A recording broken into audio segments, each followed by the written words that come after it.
Masyarakat dan pemerintah setempat di Kecamatan Routa, Kabupaten Konawe khususnya di 3 wilayah yakni Kelurahan Routa, Desa Tirawonua, dan Desa Parudongka mengeluhkan keterlambatan pelayanan listrik di wilayah mereka.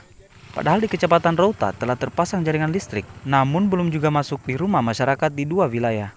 Mengingat ada ratusan masyarakat telah menantikan listrik masuk di wilayahnya.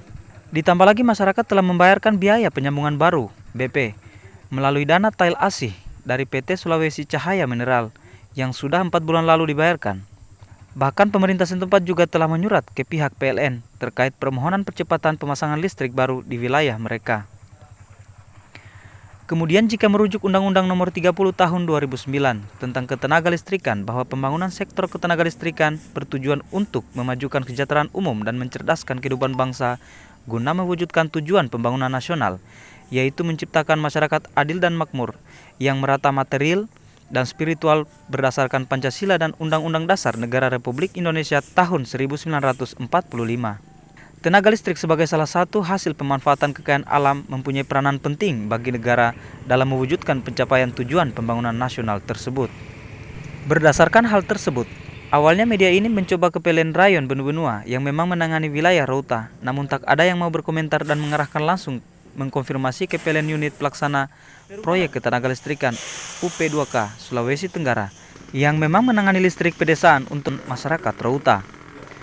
Kemudian pada Rabu 26 Oktober 2022, awak media ini berkunjung ke PLN UP2K Sultra untuk meminta konfirmasi hal tersebut. Di PLN UP2K Sultra, awak media ini ditemui oleh staf manajer UP2K Sultra yakni Kevin dan Hotlan yang mengatakan manajer mempercayakan kepada mereka untuk menjelaskan terkait hal tersebut mengingat manajer sedang ada kesibukan lainnya yang tak kalah pentingnya. Dari penuturan mereka bahwa PLN sudah memasukkan jaringan listrik di Kecamatan Routa, namun di perjalanan ada kendala teknis, sehingga ada beberapa wilayah yang belum bisa menikmati aliran listrik. Atas kondisi tersebut, pihaknya saat ini sudah memesan material jaringan listrik untuk memulihkan beberapa jaringan yang mengalami kendala teknis, yang direncanakan material tersebut akan tiba pada pekan depan. Menurutnya setelah material tersebut, pihaknya berjanji akan memasang kembali jaringan listrik yang memang mengalami gangguan. Di Kecamatan Routa itu sudah kami bangun jaringannya, namun dalam perjalanan itu ada kendala, sudah sempat beroperasi. Ada kendala, ada masyarakat yang tebang pohon, itu tanpa koordinasi ke PLN.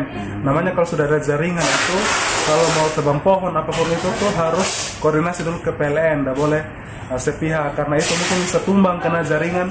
Nah, kejadian di Routa itu, beberapa jaringan itu tertimpa pohon, karena itu ada masyarakat yang yang tebang itu tanpa konfirmasi ke PLN. Nah, jadi itu mengakibatkan beberapa jaringan kami itu rusak, ada materialnya itu yang hancur. Kita itu bangun setengahnya, di depan sudah beroperasi Pak, hanya tinggal di belakang. Nah, ini pakai logika saja, PLN itu investasi di sana Pak, bukan main-main, miliar itu. Masa sudah kita investasi kita biarkan, di sana ada pelanggan di sana yang harus kita listriki. Nah, itu jadi tetap masih dalam kontrolnya kami untuk bertanggung jawab. Kami tupoksinya itu hanya sebatas membangun. Kalau untuk yang soal pembayaran BP dan sebagainya itu kami bukan di bukan ranahnya PLN lagi.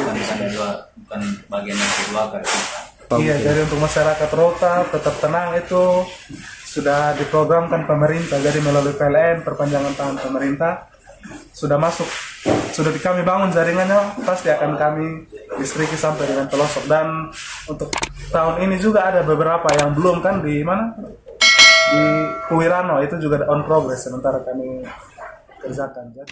Sekedar informasi, masyarakat sudah menantikan akan masuknya aliran listrik di daerah mereka guna meningkatkan aktivitas keseharian yang memang membutuhkan listrik yang selama ini mereka hanya menggunakan mesin generator yang seharinya bisa menghabiskan bahan bakar minyak mencapai 10 liter.